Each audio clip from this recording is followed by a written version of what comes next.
Hello, this is the clock guy. Someone was asking to see my grandfather clock collection. Well, I have probably 10 or more out in our carriage house, but this is my front hallway. And this one just happens to be sitting here. This is what I'm working on.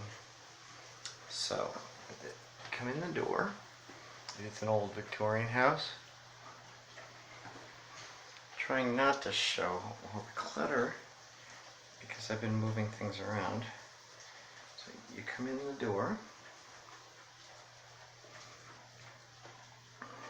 and this is one of my all-time favorites. It is from the late 1600s, very early 1700s possibly. You might recognize that signature. William Clement. It is a brass dial, an oak cabinet,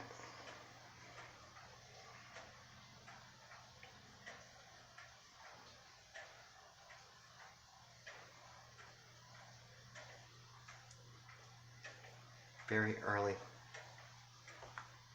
clock with a 30-hour movement in it. Next up is another favorite. That is a 1914 or so Ithaca red-faced grandfather clock, hall clock. It has nice spandrels. It's made of cherry. It's got a very nice dark stain.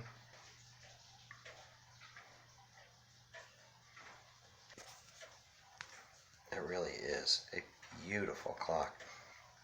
Now, actually the rest of these clocks are all from around the same time, so you'll get to see a lot of different styles from that era.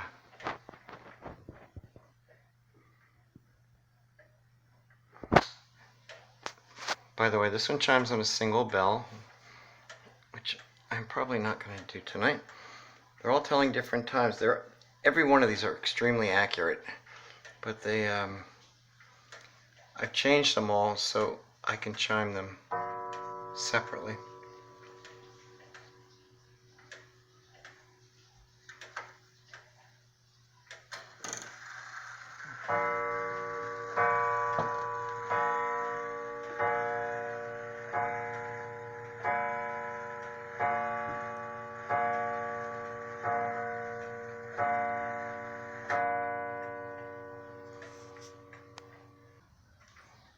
Okay, and then we have these two.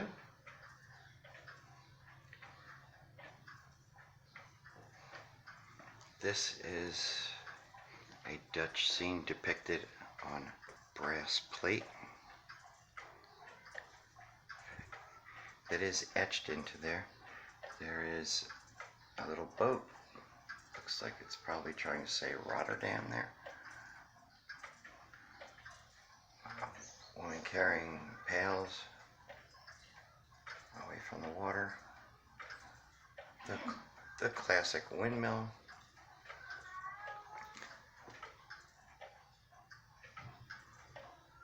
It is quarter sawn oak.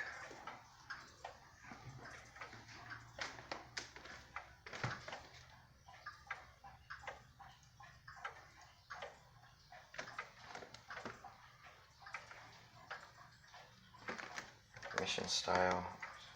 Popular for a few years during the arts and crafts movement, the early 20th century. It's weight driven with these ladder chains, which are very particular to the early 20th century. These are beautiful, solid brass hands.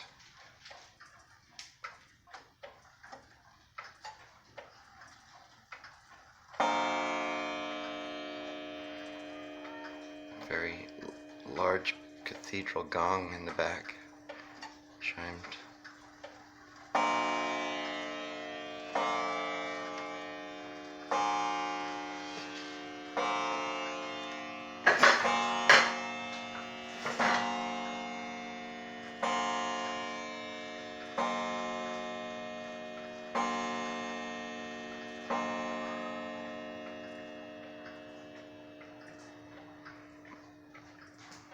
Okay, next is a Mauthe. Friedrich Mauthe, very popular German clocks, very well made. This was from 1910. Very different styles. These were probably for sale right next to each other at a jewelry store or a clock store.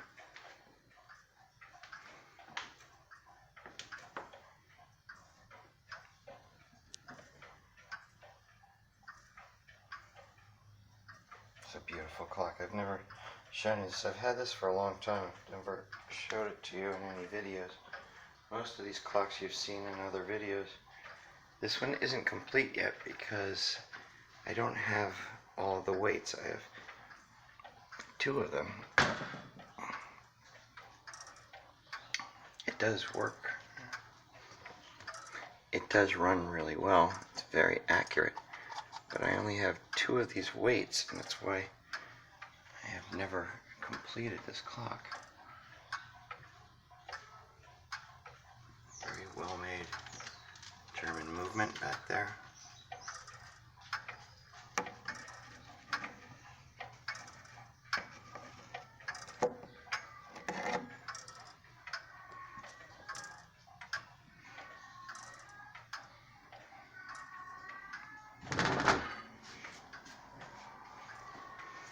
And then we come to my favorite. These two are average height grandfather clocks. This one is a little taller than normal.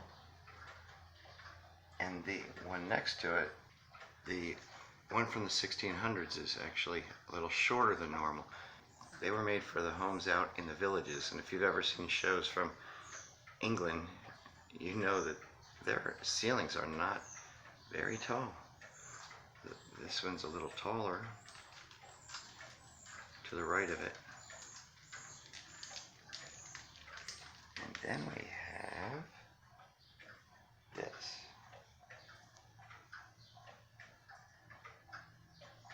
This is a Herschede 9-2 hall clock, model 228, from very close to 1914, maybe 1916. And even with these 12-foot ceilings, it barely fits. You know, those doorways are 8 feet high. A lot of people's ceilings are 8 feet in the average house. This is an old Victorian house. We have 12-foot ceilings. And look at that compared to the chandelier. If I keep it there, I would have to move the chandelier. I'm not sure I want to do that. But these are an actual work of art. It's all hand carved. I'm going to do a video just on this clock. I haven't gotten around to it yet.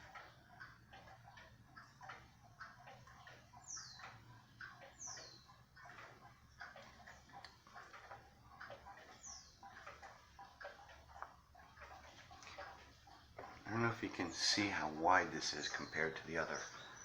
There's the other clocks. Most clocks are about the same width. And then this clock's width.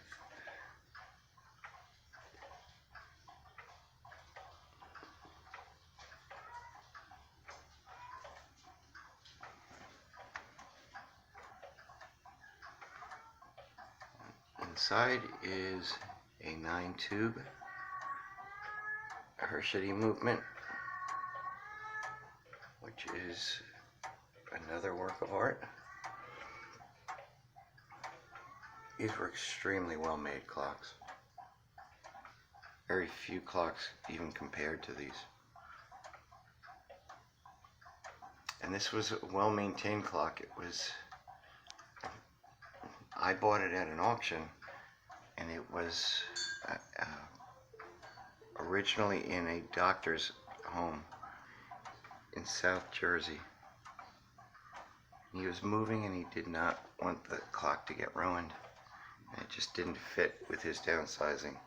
So I was lucky enough to get this.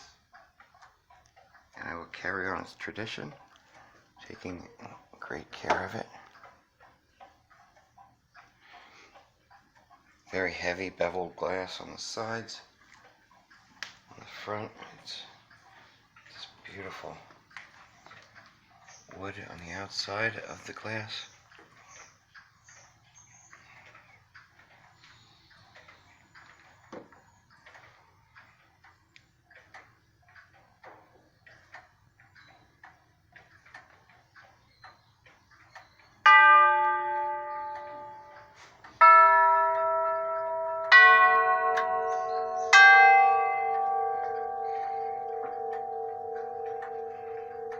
There's 8 chime tubes and 1 hour tube.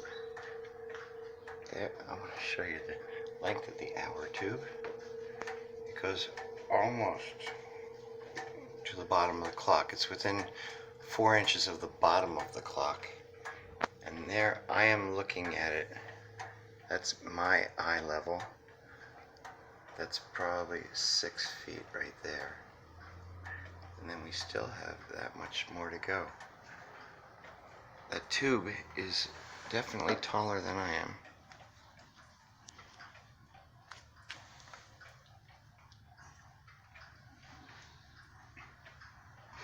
In fact, the doctor couldn't fit his clock where he had it with the feet. He had to take the feet off. So I cleaned them, polished them, and put them back where they belong.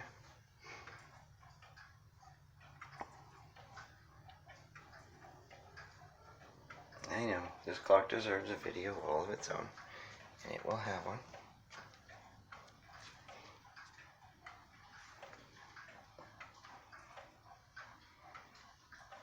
These columns are hand carved, and they're actually narrower at the top than they are at the bottom. And that's a solid piece of wood.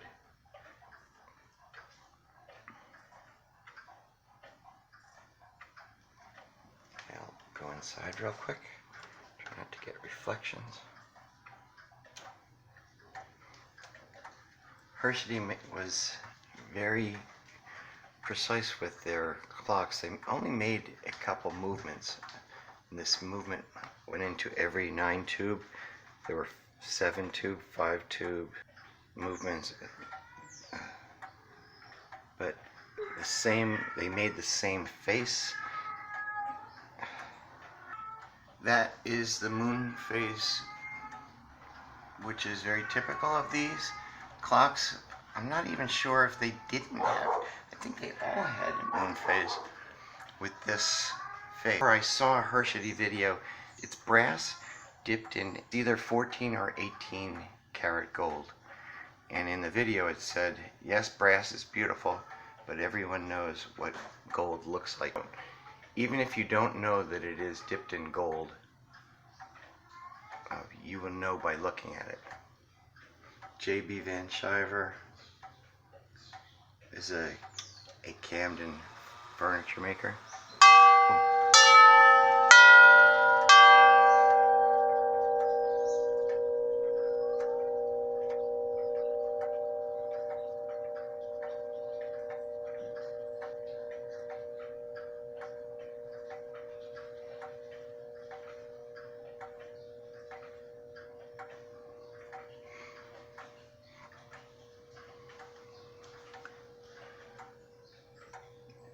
That moon phase is in very good condition relative to some of the ones I've seen. I've seen several even that have no paint left on them at all. It was just something that just did not survive over the years. I've also seen some that look so new that you can tell that they were repainted.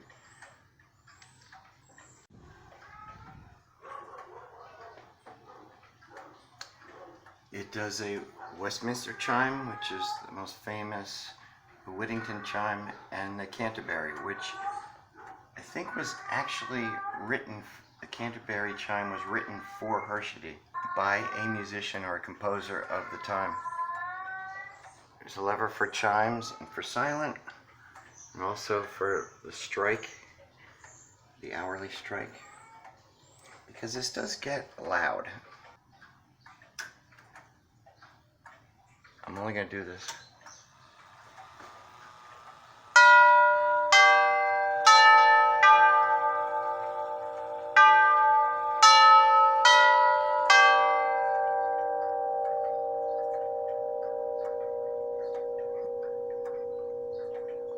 That weight on the right weighs 29 pounds.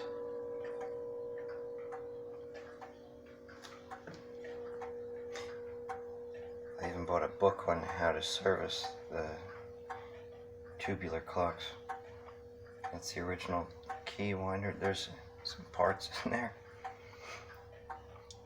That gray thing, prior owner had it tucked in there, and he had covers in here made of cardboard to buffer the noise a bit because of how loud it can get.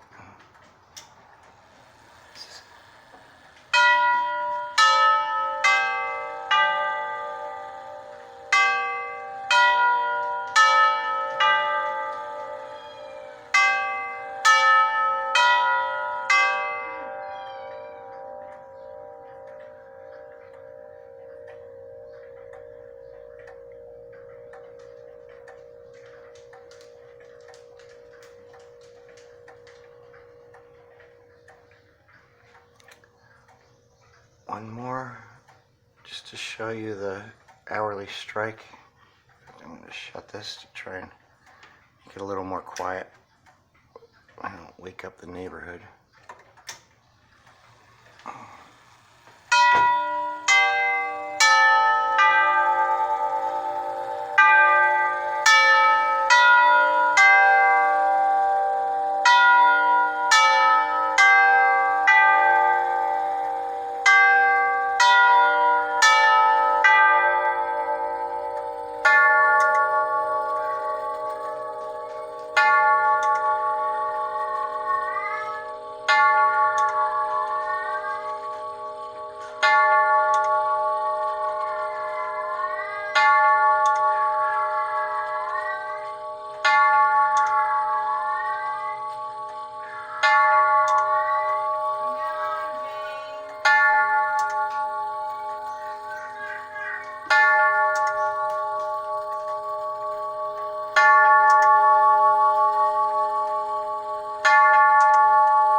There you have 12 o'clock.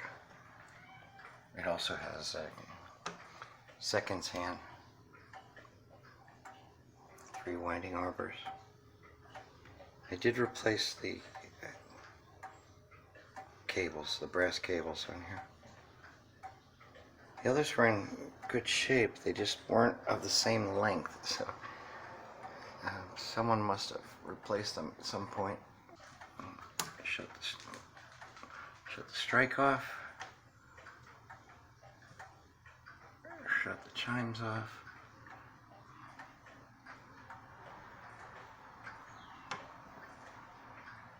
This is by no means my complete collection of grandfather clocks or hall clocks, long case, tall case clocks.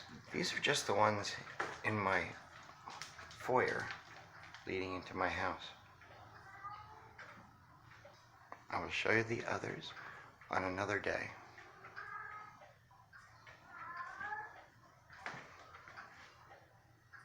This is the clock guy saying, thanks for watching.